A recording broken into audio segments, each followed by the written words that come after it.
Hello नमस्कार दोस्तों, आप सभी का पीटीएफ आईएएस एकेडमी में स्वागत है। जैसा कि हम लोग स्टार्ट किए थे 8वीं क्लास का है एससीईआरटी की किताबें।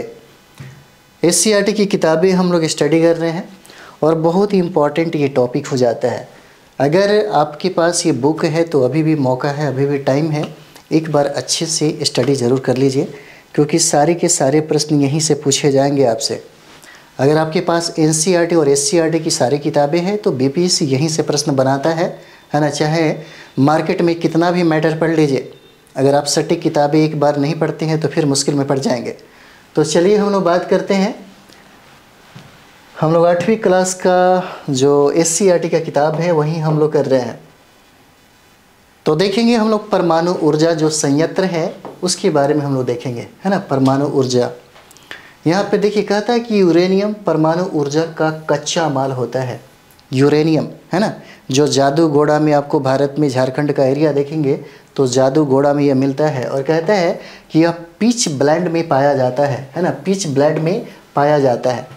आपसे सवाल पूछा जा सकता है कि भारत का बताइए पहला परमाणु ऊर्जा केंद्र है कहाँ स्थापित किया गया।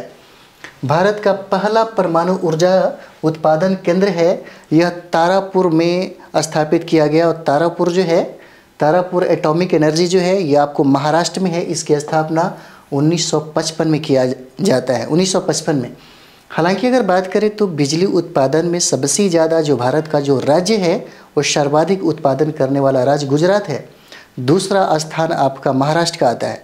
हालांकि अगर हम लोग बात करें तो महाराष्ट्र में बिजली का जो यूनिट है सबसे महंगा है ना। चलिए आगे देखते हैं। यही कहता है कि पहला परमाणु ऊर्जा उत्पादन केंद्र जो है इसकी स्थापना 1955 में किया गया। कहाँ पे? तारापुर में, जो महाराष्ट्र में है। ठीक है, आगे हम लोग देखेंगे। और अक्सर सवाल आपसे पूछा जाता है ना। परमाणु ऊर्जा केंद्र देखते हैं और स्थान देखते हैं। जैसे पूछा जा सकता है आपसे कि नरौरा कहाँ पे है ना। तो नरौरा आपका उत्तर प्रदेश हो जाता है। नरौरा परमाणु एटॉमिक एनर्जी हो जाएगा, है ना। ये देखिए राणा प्रताप सागर जो केंद्र है ये कोटा में हो जाएगा। और कोटा कहाँ पे है? राजस्थान में। याद रखेंगे आप सभी लोग, ठीक है। कल्पक्कम भी है, कल्पक्कम के बारे में भी पूछा जा सकता है।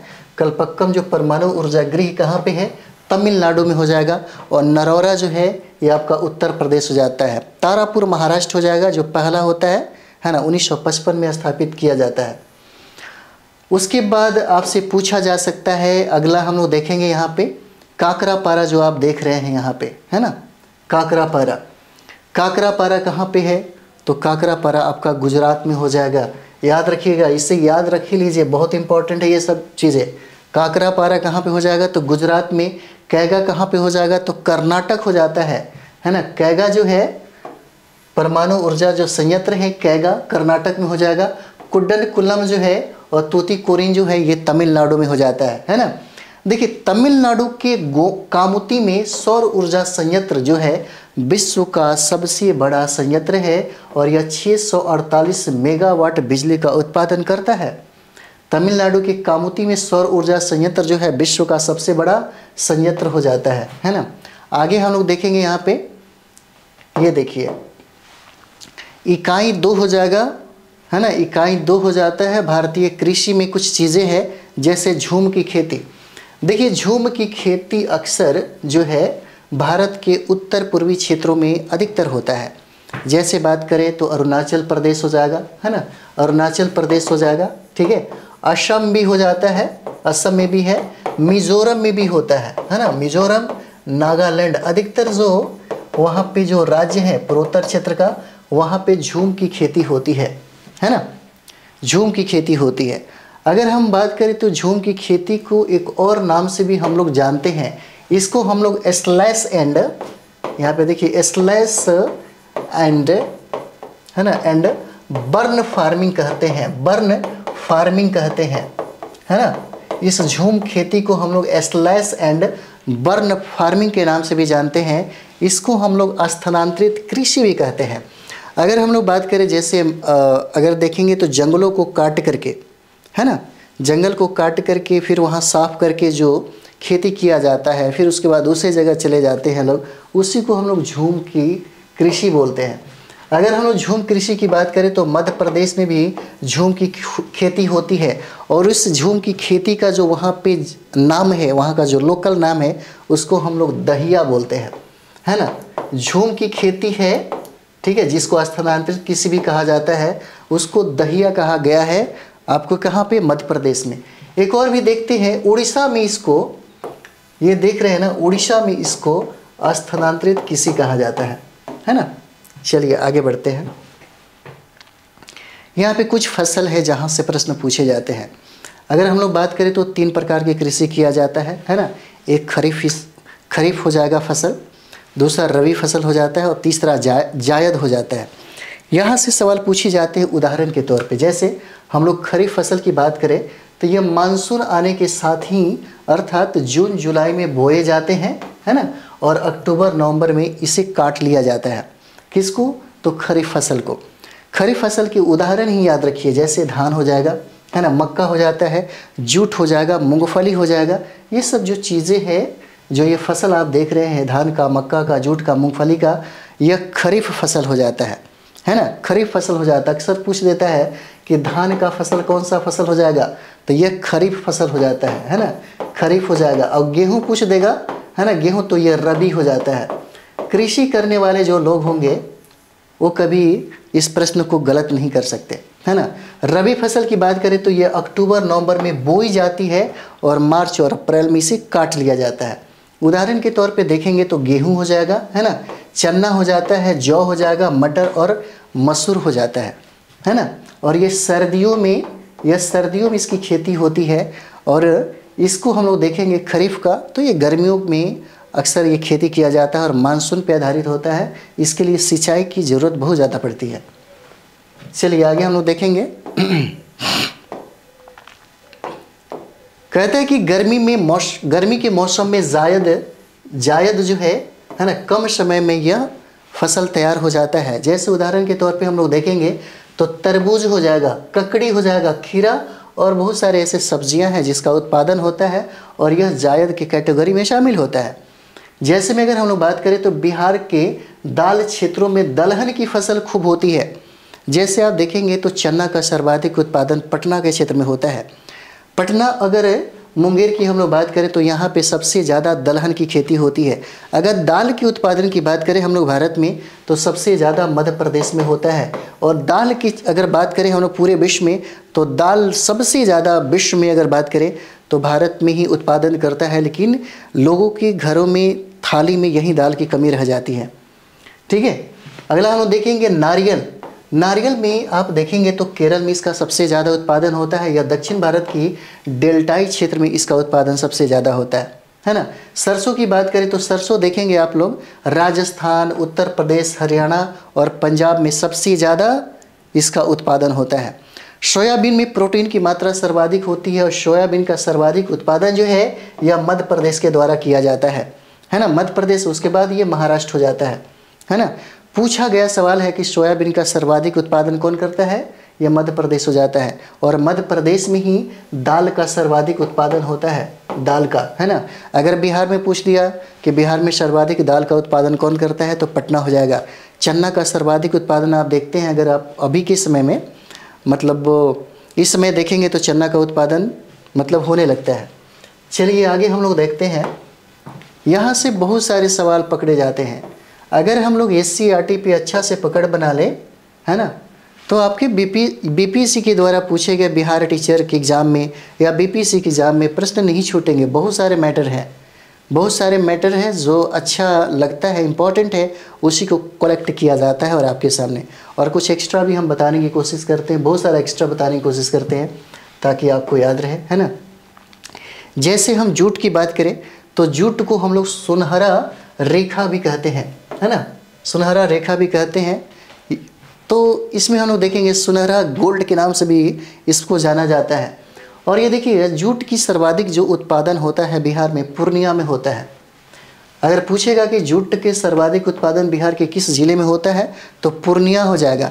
हम लोग अगर भारत की बात करें कि भारत में सबसे ज़्यादा जूट का उत्पादन कौन सा राज्य है जो करता है, तो पश्चिम बंगाल हो जाएगा।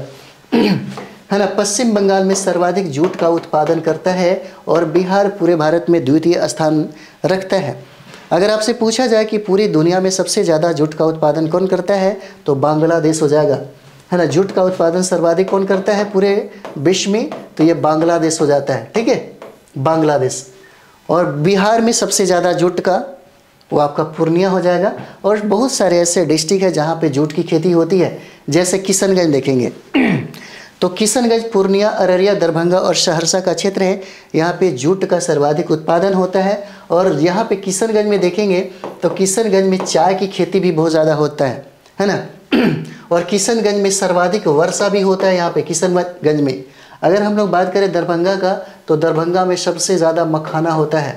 पूरे भारत में सबसे ज़्यादा मखाना आपके बिहार में ही होता है। और बिहार में जो प्राथमिक, जो सबसे शीर्ष पे जो डिस्ट्रिक्ट है वो दरभंगा हो जाता है ना, दरभंगा। और मछली का उत्पादन की बात करें तो दरभंगा उसमें दूसरा स्थान है, मधुबनी का पहला स्थान हो जाता है ना। भारत में असम, ठीक है, आगे हम लोग देखते हैं। हाँ, बिहार के किशनगंज और पूर्णिया जिले में चाय की फसल होती है ना। आगे यहाँ पे देखते हैं, भारत में असम, पश्चिम बंगाल और मेघालय, त्रिपुरा, है ना, यहाँ पे भी भारत में सबसे ज़्यादा चाय का उत्पादन किया जाता है ना। कॉफ़ी की अगर बात करें हम लोग कॉफ़ी की, तो कॉफ़ी का सर्वाधिक उत्पादन कौन करता है? कॉफ़ी का ये सर्वाधिक उत्पादन जो है कर्नाटक करता है। और साथ ही साथ यहाँ पे तमिलनाडु और केरल में भी इसका उत्पादन होता है। अगर हम लोग बात करें कि भारत विश्व में चाय का अग्रणी निर्यातक देश है, भारत जो है विश्व में चाय का अग्रणी जो है निर्यातक कंट्री हो जाता है। और बिहार का कृषि मानसून पर आधारित है ना, ये तो आप लोग बना ही लीजिएगा। कृषि जो है बिहार की, चाहे भारत की बात करें तो मानसून पे ही आधारित है। चलिए इंपॉर्टेंट चीज़ें हम लोग करेंगे यहाँ पे। यहाँ पे देखिए, बिहार का कृषि मानसून पर आधारित हो जाता है। हरित क्रांति के बारे में पूछा जाता है। हरित क्रांति भारत में सबसे पहले 1965-1966 में आया, है ना, 1965 और 66 में आया, याद रखिएगा, हरित क्रांति। और हरित क्रांति जो है पंजाब, हरियाणा और पश्चिमी उत्तर प्रदेश में इसको लाया गया था। कब? 1965 और 66 में। अगला हम लोग देखेंगे यहाँ पे, श्री विधि तकनीक क्या है? श्री विधि तकनीक क्या है? तो यह तकनीक उत्तम बीज चयन की प्रक्रिया को दर्शाता है ना। जैसे हम लोग दार्जिलिंग के हैप्पी घाटी के चाय की विश्व में सर्वाधिक मांग है। अगर पूछा जाता है, जैसे में आप लोग देखते हैं दार्जिलिंग का जो चाय है बहुत ही ज़्यादा फेमस है। अगर हम लोग दार्जिलिंग के बारे में पूछें कि दार्जिलिंग है कहाँ पे, तो ये आपका पश्चिम बंगाल में हो जाता है। यह सवाल पूछा गया है ना, दार्जिलिंग। और यहाँ पे जो हैप्पी घाटी है, यह यहाँ पे जो चाय की खेती होती है ना, इसके विश्व में सबसे ज़्यादा डिमांड है। चाय बागान में काम करने वाले अधिकांश स्थानीय जो लोग हैं वो कछारी लोग रहते हैं, कछारी लोग, है ना। तो चलिए हम लोग आगे फिर देखते हैं। अगला हम लोग देखेंगे, कछारी लोग रहते हैं, थोड़ा सा छोटा किया जाए, ज़्यादा हो जा रहा है ना। चलिए आगे हम लोग देखेंगे। यहाँ पे कहता है कि असम घाटी में व्यापारिक स्तर पर चाय उत्पादन संगठित रूप से शुरू करने का श्रेय रॉबर्ट ब्रूज को जाता है ना। असम घाटी में जो व्यापारिक स्तर पर जो चाय की बात किया जा रहा था, चाय उत्पादन को संगठित रूप से शुरू करने का जो श्रेय है रॉबर्ट ब्रूज को जाता है। और ये ब्रिटेन के बाजार में इन्होंने 1823 में स्थापित किया था, ठीक है। इकाई हम लोग तीसरा करेंगे, उद्योग हो जाता है ना। और यहाँ से भी प्रश्न पूछे जाते हैं। जैसे कुटीर उद्योग की बात करें, हमारे भारत में ये कुटीर उद्योग भी बहुत एक विशेष स्थान रखता है। जैसे विशेष पूंजी नहीं होता इसमें, बहुत कम पूंजी में ही इसे हम लोग स्टार्ट कर सकते हैं। और परिवार के सदस्य ही इसका काम करते हैं। जैसे में टोकरी बनाना, सूप बनाना, सूत काटना, ये आपका कुटीर उद्योग में हो जाता है। अगला देखते हैं लघु उद्योग। अगर लघु उद्योग की बात करें तो 1 करोड़ से कम निवेश वाला जो काम होता है वो लघु उद्योग की कैटेगरी में आ जाता है। जैसे छोटी मशीनें, जैसे रेशम का उद्योग हो जाएगा, माचिस का निर्माण वगैरह हो जाएगा, ये सारे के सारे लघु उद्योग में ही आते हैं। उसके बाद हम लोग बात करेंगे बृहत उद्योग, है ना। तो बृहत उद्योग में देखते हैं यहाँ पे, तो बृहत उद्योग 1 करोड़ से अधिक बड़े पैमाने पर उद्योग एवं वस्तु का उत्पादन होता है। और इसका जो डाटा है बढ़ गया है ना। जैसे सर्वाधिक क्षेत्र उद्योग की बात करें यहाँ पे, जैसे सेल हो जाता है, भेल हो जाता है, रेल कारखाना हो जाएगा, ठीक है। निजी क्षेत्र उद्योग की बात करें तो टाटा, रिलायंस, बजाज, बिरला, ये सारे हो जाते हैं निजी क्षेत्र के उद्योग जो है।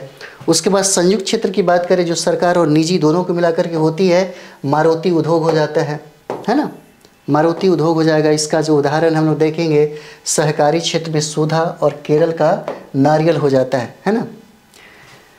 चलिए और भी आगे हम लोग देखेंगे, यहाँ से प्रश्न पूछे जाते हैं आपसे, है ना।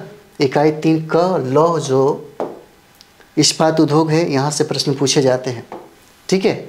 लौह इस्पात उद्योग और केंद्र की बात करें तो यहाँ पे देखिएगा पूछा जा सकता है कि बोकारो जो है लौह इस्पात उद्योग जो है यहाँ पे कहाँ पे स्थापित किया गया, बोकारो, तो ये आपको झारखंड में हो जाएगा। ये भी पूछा जा सकता है कि बोकारो का निर्माण किसके सहयोग से हुआ, तो सोवियत संघ के सहयोग से इसकी स्थापना किया गया, है ना। किसका, तो बोकारो का। उसके बाद एक जमशेदपुर की बात कर दे तो जमशेदपुर जो है ना, इस्पात जो उद्योग है ये आपको झारखंड में हो जाता है ना। राउरकेला भी पूछ सकता है कि राउरकेला जो लौह इस्पात है यह कहाँ पे है, तो उड़ीसा में हो जाएगा।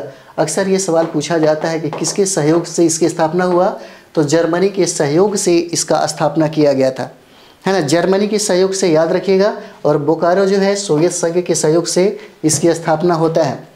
भिलाई जो है लौह इस्पात उद्योग जो देखते हैं आप, भिलाई यह छत्तीसगढ़ में है, छत्तीसगढ़ में है और इसकी स्थापना सोवियत संघ के सहयोग से किया जाता है। बहुत इंपॉर्टेंट है ये सारा का सारा जो है, बहुत इंपॉर्टेंट है, याद रखिए। बोकारो जो झारखंड में है सोवियत संघ के सहयोग से बना, है ना। दूसरा राउरकेला कहाँ पे है, उड़ीसा में है, किसके सहयोग से, तो जर्मनी के सहयोग से बना। अगला सवाल पूछता है भिलाई किसके सहयोग से बना, तो सोवियत संघ के सहयोग से बना। भिलाई कहाँ पे है, तो छत्तीसगढ़ में हो जाता है। फिर उसके बाद हम लोग बात करेंगे दुर्गापुर का, तो दुर्गापुर जो लौह इस्पात जो केंद्र है यह पश्चिम बंगाल में हो जाता है और इसकी स्थापना जो है ब्रिटेन के सहयोग से स्थापित हुआ, है ना, ब्रिटेन के सहयोग से स्थापित हुआ। ये सारा का सारा चीज़ें याद रखिएगा। बर्नपुर जो लौह इस्पात है यह आपको पश्चिम बंगाल में हो जाता है ना। और विजयनगर जो है हॉस्पिट अगर बात करेंगे तो यह कर्नाटक में हो जाएगा। और सेलम की बात करें तो यह तमिलनाडु में हो जाता है। और भद्रावती की बात करें तो यह कर्नाटक में हो जाता है। ये सारा का सारा आप रट ही लीजिए, बहुत इंपॉर्टेंट है, ये पूछा ही जाता है। बीपीएससी में ये सवाल पूछा ही जाएगा, अधिकतर सवाल पूछे ही जाते हैं। आप लोग कम से कम प्रश्न बनाइएगा तो पता चलेगा, है ना। चलिए आगे हम लोग बढ़ते हैं, ठीक है। ये ज़रूर याद रखिएगा किसके सहयोग से क्या बना, कौन सा लौह इस्पात कारखाना जो बनता है ना, ये पूछा जाता है। यहाँ पे हम लोग देखते हैं जो इम्पोर्टेंट है, भारत में इस्पात बनाने का पहला जो कारखाना है 1907 में साक्षी नामक स्थान पर, कहाँ पे, तो साक्षी नामक स्थान पर श्री जमशेद जी टाटा द्वारा लगाया गया। और ये जो स्थान है झारखंड में है, ठीक है। भारत में जो इस्पात बनाने का पहला कारखाना है इसकी स्थापना आपको 1907 में किया गया। कहाँ, तो साक्षी में किया गया। और साक्षी कहाँ पे है, तो झारखंड में हो जाता है। किसके द्वारा, तो जमशेद जी टाटा के द्वारा इसका निर्माण किया गया, याद रहेगा। और भारत विश्व में स्पंज लोहे का सबसे बड़ा उत्पादक राज्य हो जाता है ना। भारत विश्व में सबसे ज़्यादा लोहे का, स्पंज लोहे का सबसे बड़ा क्या हो जाएगा, उत्पादक राज्य हो जाता है ना। चलिए आगे हम लोग देखते हैं। इकाई हम लोग तीसरा देखेंगे। एससीईआरटी की जो सर्व शिक्षा जो अभियान की किताबें आप देख रहे होंगे उसके इकाई नंबर 8वीं क्लास का जो है तीसरा भाग हो जाएगा, है ना। इकाई 3 का ख हो जाता है। चलिए हम लोग आगे देखते हैं। देश में पहला कपड़ा मिल, है ना, देश में पहला कपड़ा जो मिल है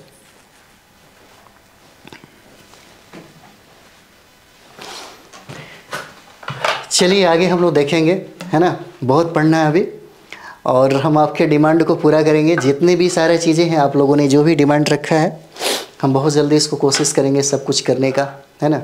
ऑफलाइन क्लास भी चलता है इसलिए थोड़ा ज़्यादा टाइम नहीं मिलता, पूरा का पूरा टाइम हम रात में ही देते हैं, फुल टाइम पूरे रात भर 5 बजे सुबह तक हम आपके लिए काम करते हैं, 10 बजे रात से लेकर के 5 बजे सुबह तक। तो चलिए आपका जो टारगेट है हम पूरा करेंगे, है ना, क्योंकि आप भी मेहनत कर रहे हैं तो मेरा भी फ़र्ज़ बनता है कि हम भी आपके लिए बहुत मेहनत करें।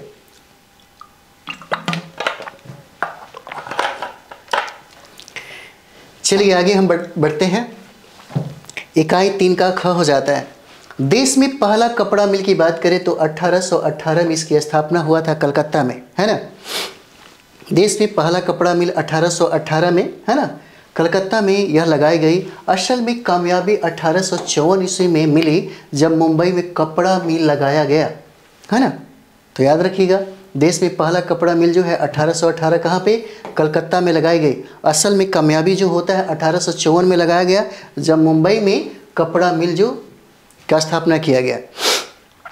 देखिए, कहा जाता है कि मशीनों द्वारा कपास से बीज निकालने जाते हैं जिसे गिनिंग कहते हैं, है ना। मशीनों द्वारा कपास से बीज निकाले जाते हैं। हालांकि हम लोग ये देखते हैं कि कपास का सर्वाधिक जो उत्पादन है अभी वर्तमान में देखेंगे तो गुजरात करता है ना, गुजरात करता है।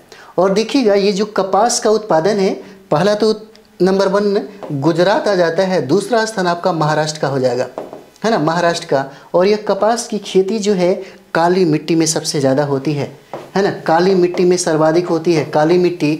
और यह काली मिट्टी जो है इसी को हम लोग रेगुर मिट्टी के नाम से भी जानते हैं, है ना, रेगुर मिट्टी। और इसी को हम लोग काली कपासी मिट्टी भी कहते हैं। और इसका जो विस्तार है महाराष्ट्र, गुजरात, आंध्र प्रदेश, तमिलनाडु के क्षेत्रों में है, तेलंगाना के क्षेत्रों में ही इसका ज़्यादा प्रभाव दिखता है। और यही वजह होता है कि गुजरात में कपास का उत्पादन सर्वाधिक होता है।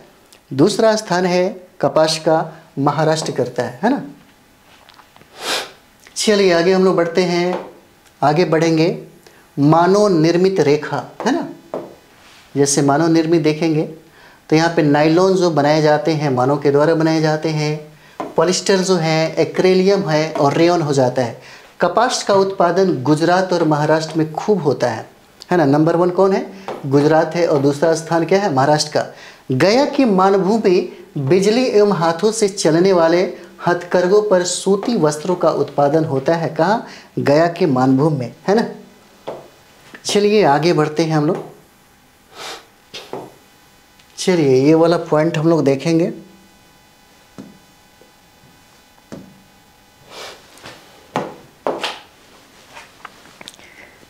अगला पॉइंट है हम लोगों का, रेशम के कीड़ों को शहतूत के पेड़ पर पाला जाता है ना। पूछा जाता है आपसे कि रेशम के कीड़ों को, है ना, किस पेड़ पर पाला जाता है, तो शहतूत के पेड़ पर पाला जाता है इसे, है ना। और ये जो कीड़े हैं एक प्रकार का रस शरीर से निकालते हैं और कोकून बनाते हैं, कोकून। और इन्हीं कोकून से रेशम के धागे तैयार किए जाते हैं, ठीक है। अगर हम लोग बात करें कि रेशम का सर्वाधिक अभी उत्पादन की बात करें तो सबसे ज़्यादा उत्पादन चीन करता है इसका, है ना। सबसे ज़्यादा उत्पादन कौन करता है, चीन करता है। और यहाँ पे देखेंगे भागलपुर में सिल्क के कपड़े बनते हैं।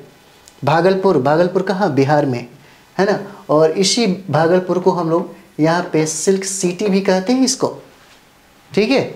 और यहीं पे भागलपुर की बात करें तो भागलपुर में ही आपको विक्रमशिला विश्वविद्यालय है जिसकी स्थापना विक्रम धर्मपाल ने करवाई थी, है ना।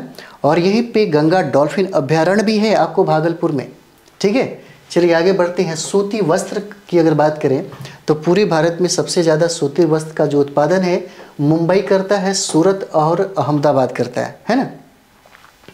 उसके बाद हम लोग देखेंगे चेन्नई, कोयम्बटूर, लखनऊ और कानपुर में सूती जो वस्त्र है, जो पूरे भारत में अगर बात करें हम लोग प्राचीन भारत के इतिहास में, जो आधुनिक युग तक यानी कि ईस्ट इंडिया कंपनी के आने के पहले तक सूती वस्त्र के लिए हमारा जो भारत है बहुत ही ज़्यादा प्रसिद्ध था पूरी दुनिया में, है ना। बाद में यही अंग्रेज़ों के द्वारा इसी घर को सूती वस्त्र का भंडार बना दिया। अंग्रेज यानी कि ईस्ट इंडिया कंपनी का जो नया मशीन था उससे बनाई गई सारी सूती वस्त्र यहीं पे ला करके रख दिया गया और यहाँ के जितने भी उन्नत चीज़ें थी सब खत्म हो गया। चलिए आगे हम लोग देखते हैं ऊनी वस्त्र उद्योग देखेंगे। ऊनी वस्त्र उद्योग की बात करें तो ये लुधियाना में है। आज भी जाइएगा तो ऊनी का जो कपड़ा जो उद्योग है बहुत ही ज़्यादा फेमस है। वहाँ पे बहुत सारे कारखाने वहाँ पे अभी स्थापित किए हैं। लुधियाना में लेह हो जाएगा, कानपुर और कश्मीर हो जाता है। अगर हम लोग सिल्क की बात करें तो भागलपुर हो जाएगा, है ना। कर्नाटक और वाराणसी हो जाता है। असम, तमिलनाडु और केरल हो जाता है। भारत जो है जापान को सूत निर्यात करता है, सूत, है ना। किसको, तो जापान को करता है। कर्नाटक के बाद भारत का दूसरा सबसे बड़ा रेशम वस्त्र का उत्पादन जो है कौन करता है, भागलपुर हो जाता है। अगर हम लोग बात करें भारत में सर्वाधिक रेशम का उत्पादन कौन करता है तो कर्नाटक हो जाएगा। और कर्नाटक के बाद आपका जो दूसरा स्थान है बिहार का भागलपुर हो जाएगा। है ना, भागलपुर। और रेशमी वस्त्रों को भागलपुरी सिल्क भी कहते हैं, है ना। और अहमदाबाद को भारत का मैनचेस्टर भी कहते हैं, इसे याद रखिएगा। अहमदाबाद को क्या कहते हैं? भारत का मैनचेस्टर कहा जाता है ना, भारत का मैनचेस्टर कहा जाता है। किसको? अहमदाबाद को, ठीक है। तो चलिए हम लोग नेक्स्ट वीडियो में बहुत जल्दी ख़त्म करेंगे, एक दो और होगा, थोड़ा सा ज़्यादा ही डिटेल से इसका बहुत ज़्यादा पॉइंट इसमें दिया गया है ना। बहुत अच्छा फैक्ट है और आपके एग्ज़ाम के लिए ही बहुत इम्पोर्टेंट है। तो हम लोग नेक्स्ट वीडियो में प्रौद्योगिकी उद्योग जो है इसको हम लोग करेंगे, यहाँ से बहुत सारे प्रश्न पूछे जाते हैं। तो चलिए हम कोशिश करेंगे 2 3 4 जैसे भी वीडियो होता है कंप्लीट किया जाए, जल्दी जल्दी ख़त्म हो जाए। अभी बहुत सारा करना है, 7th 8th 9th 10th geography, polity, economics और साइंस भी बहुत सारा भी बाकी है ना। चलिए अगले वीडियो में मिलते हैं और आप लोग एक बार कोशिश करें, आप अपने दोस्तों के बीच में, अपने साथी और संगियों के बीच में इसे ज़रूर प्रसारित करें, है ना। और अच्छा लगता है आपका कमेंट्स पढ़ के, हम सोचते हैं आपके बारे में और आपके डिमांड को हम ज़रूर कोशिश करते हैं पूरा कर सकें, ठीक है। और ऐसा नहीं है कि हम आपके कमेंट्स को नहीं पढ़ते, हमें मज़ा आता है, बहुत अच्छा लगता है और एनर्जी भी मिलता है पढ़ करके, है ना। बाकी तो कहने वाले बहुत सारे लोग हैं, बहुत सारी बातें कहते हैं, लेकिन अच्छा लगता है ना। अच्छी बुरी हर बातें सुनने में मज़ा आता है। तो चलिए हम लोग जिस तरह आप मेहनत कर रहे हैं उसी तरह हम लोग भी मेहनत करें, है ना। हम दोनों की मेहनत से ही समझिए कि आपकी सफलता जो है सुनिश्चित होती है। तो चलिए हम लोग मिलते हैं अगले वीडियो में। Thank you very much.